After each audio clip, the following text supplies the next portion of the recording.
Aujourd'hui, le chef Toretton va cuisiner un délicat poisson d'eau douce, l'omble chevalier à la grenobloise, avec des capres pour le côté traditionnel et pour le côté original, le chef a réalisé un condiment à base de brocoli et une cuisson à l'unilatérale sur un lit de tempura aux herbes. Attention, les candidates devront être très attentives pendant la démonstration du chef. Elles ne pourront compter que sur leurs notes lors de l'épreuve, car elles ne possèdent pas la recette. Alors, on va démarrer avec les brocolis. On va prendre plutôt les pieds un peu fins, d'accord? Regardez là, ces petites sommités-là.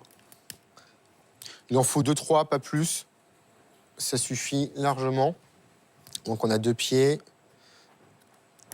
on va essayer de garder vraiment un peu de tige, d'accord? Pas que la fleur.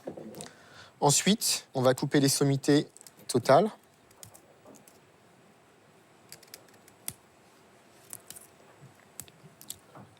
Alors, comme on a vu en début de semaine, pour tout ce qui est légumes verts, ce qui est important, c'est d'avoir vraiment une eau bien salée, bouillante, d'accord? Pour conserver le côté vert de la purée, là, on va vraiment chercher à avoir une purée bien verte. D'accord? Okay. C'est bon pour l'instant? Bon. On va cuire en premier les sommités, qu'on va rafraîchir dans de l'eau froide. On met les pieds de brocoli. On va prendre un peu d'eau froide pour refroidir.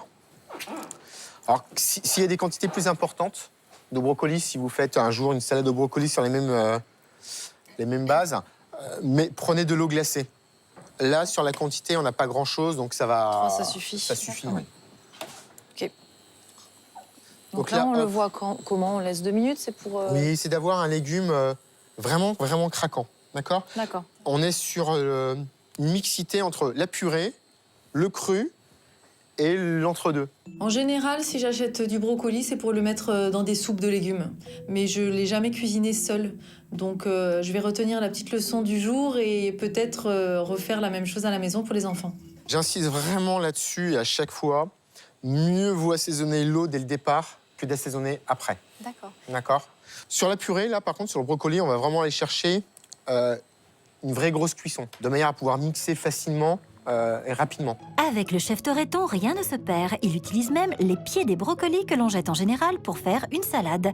Une bonne idée, mais aussi une épreuve qui s'annonce pour les candidates puisqu'il va falloir les tailler à la mandoline. On va les venir chercher, en tout cas, vous voyez les fins de pied qui nous restent tout autour.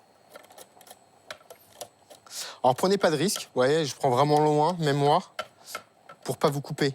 La mandoline, je l'ai utilisée la dernière fois. C'est vrai que ça me fait moins peur aussi parce que les pieds de brocoli sont gros. Donc, il n'y a pas les doigts qui sont proches de la lame. Donc, pour ça, je me dis, je vais le faire toute seule et ça me fait beaucoup moins peur. On va garder les petites feuilles, on va les mettre dans de l'eau glacée, puis on s'en servira pour décorer le plat. Hop, on va voir assez, comme ça. Donc, vous avez vu, il nous reste vraiment que la partie vraiment très, très dure. Le chef assaisonne sa salade avec du jus de citron, un filet d'huile d'olive, sel et poivre avant de mélanger le tout. Si vous voulez goûter, oui. D'accord, on va laisser infuser. On a ce côté citronné au départ, vous avez vu? Et puis vous allez voir que ce côté citronné va disparaître. Avec le goût du brocoli. Et il nous reste le goût du brocoli. C'est le côté qui est intéressant, c'est vraiment d'avoir une surprise de goût au départ, puis d'un seul coup on a autre chose. D'accord?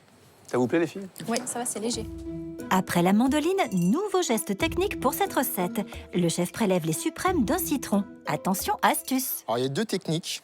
Soit on suit les 2 membranes, soit on prend là, on lève, et on décolle, l'autre côté, ça se décolle tout seul. D'accord? Alors, c'est une technique peut-être que vous maîtrisez un peu moins, que je préfère moi. Pourquoi? Parce qu'il y a moins de pertes. Vous voyez, on ouvre, on enlève la peau, et là, on décolle avec le point du couteau, et hop, on lève, et ça s'enlève tout seul. Oh, quelle maîtrise. Bon, une fois que vous en aurez fait 10 caisses, vous verrez, ça va super bien. Oui. La salade de brocoli cru et les suprêmes de citron sont prêts. Le chef va pouvoir récupérer les sommités des légumes qui ont suffisamment cuit pour la purée. Donc, on débarrasse nos brocolis d'abord là. Alors, s'il reste un petit peu d'eau, c'est pas une catastrophe. Hein. Vous voyez, on égoutte gentiment. Alors, vous avez vu, on est super méga cuit. Hein. On n'a pas cherché à avoir un truc qui tient. On sait qu'on va faire de la purée. Hop. Un peu. On transvase notre petit blender.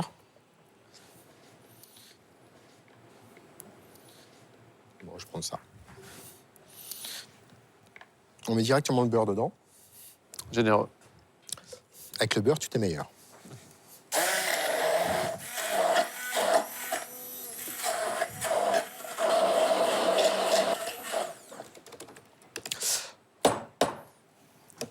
Comme ça me donne envie de manger les brocolis. Ah ben comme ça, ouais, ça donne envie. Par contre, attention, assaisonnement Oui. et la couleur. Pour cette préparation à la grenobloise, le chef confectionne maintenant des croûtons qu'il fait dorer dans un beurre clarifié. Le beurre clarifié, donc on rappelle, c'est un beurre qu'on a fait fondre, sur lequel on a enlevé le petit lait. Vous savez, c'est la matière un peu blanche qu'on a dans le fond du beurre. Et puis le petit dépôt qui est sur le dessus, qui est la caséine. Ça évite de brûler à haute température. Et on a quelque chose de Moins nocif pour la santé. moins nocif pour la santé, voilà. Donc les petits croûtons grenobloises. Le chef parle de garniture grenobloise, je connais pas du tout. Donc je vois sur le plan de travail des capres, du citron, tout ça. Je connais pas du tout cette garniture, donc hâte de découvrir un petit peu ce que ça donne. On a préparé un petit ramequin avec une petite passoire pour passer nos croûtons et le papier en dessous sopalin pour pouvoir les égoutter.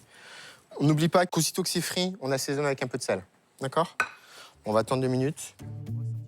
Pendant ces 2 minutes, le chef sort le filet d'omble du réfrigérateur, le pare, puis l'assaisonne de fleurs de sel et d'un tour de moulin à poivre avant de revenir à ses croûtons. C'est bon pour les croûtons? Oui.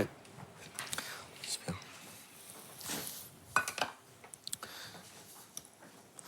Les croûtons, on reste à côté, ça va assez vite. On peut vite avoir des pièges. Surtout bien les retourner parce que il dort très vite d'un côté. Là, on n'est pas loin. On colore toutes les faces. On va avoir ce côté beurre qui est important. Et on va avoir quelque chose de craquant sur la totalité. On va remettre la poêle au chaud tout de suite, sans l'essuyer, en gardant ce beurre. Hop. Donc on a nos croûtons. Et on assaisonne. On va mettre nos noisettes dedans. Alors, le fait d'avoir le beurre, ça va un peu enrober nos noisettes, ça va plutôt être bon. On va les faire légèrement torréfier. Sur des fruits secs comme ça, c'est toujours bien de les faire griller. Parce que blanc, bon, on a un goût de noisette, mais beaucoup moins puissant que lorsqu'on les grille légèrement. Et à la fin, on va rajouter une petite pointe de sel. On sent déjà le parfum de la noisette comme ça, là. De toute façon, ça décuple les saveurs. Hein. Vous voyez, ça commence à colorer légèrement. Ça sert à rien d'aller trop loin non plus. Hop.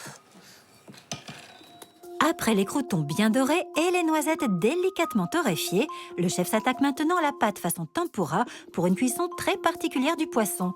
Et pour commencer, un peu de farine. Ouais, il en faut un tout petit peu. De l'eau froide. Alors,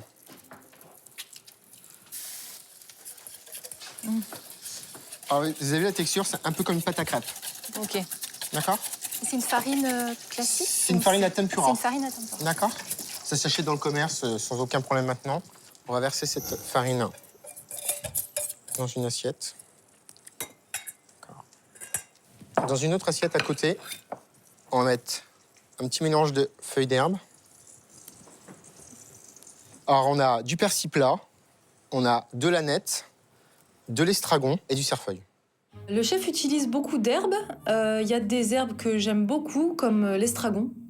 L'aneth aussi, c'est pas mal avec le poisson. Le persil. En fait, j'utilise toutes les herbes à la maison, mais jamais ensemble. On passe la peau du poisson dedans, d'accord? Vous voyez, pas qu'il y ait une grosse couche non plus. Et ensuite, on vient la poser dans les herbes. D'accord? Oui.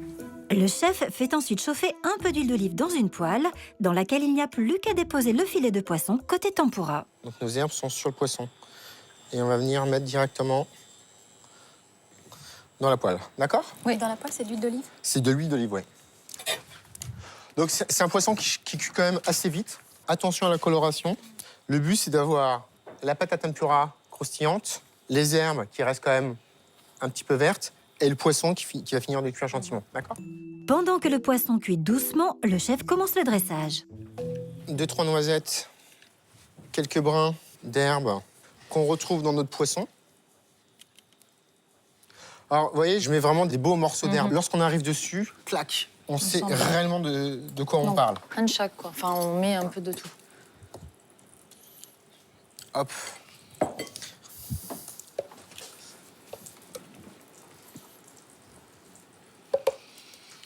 Alors, vous voyez, notre purée, elle est restée bien verte. D'accord?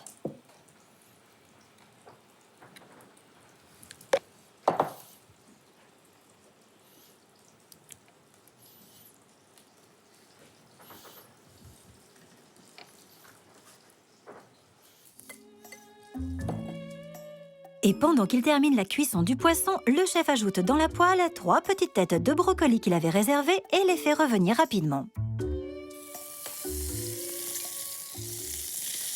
Est-ce que là, il faut remonter la température de la poêle sur la Non, fin je vais ou... laisser. Là, on va retourner un tout petit peu l'omble.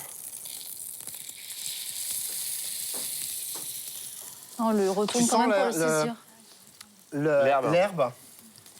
On va laisser 2-3 minutes encore là. Alors la feuille, on va la sécher légèrement. D'accord. On va couper le bout.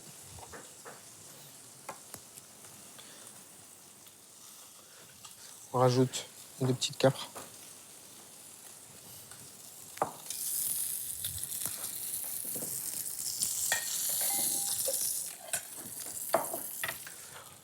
Pour voir si un poisson est cuit, vous prenez un petit pic et vous piquez comme si c'était une pomme de terre, d'accord? Si vous D'accord. sentez une résistance qui manque, Ouais.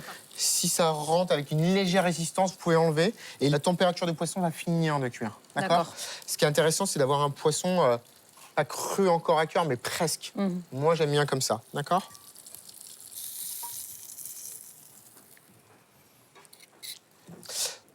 Fleur de sel pour finir. Et on va venir mettre la petite garniture grenobloise. Un petit peu comme ça. Aligner nos croûtons.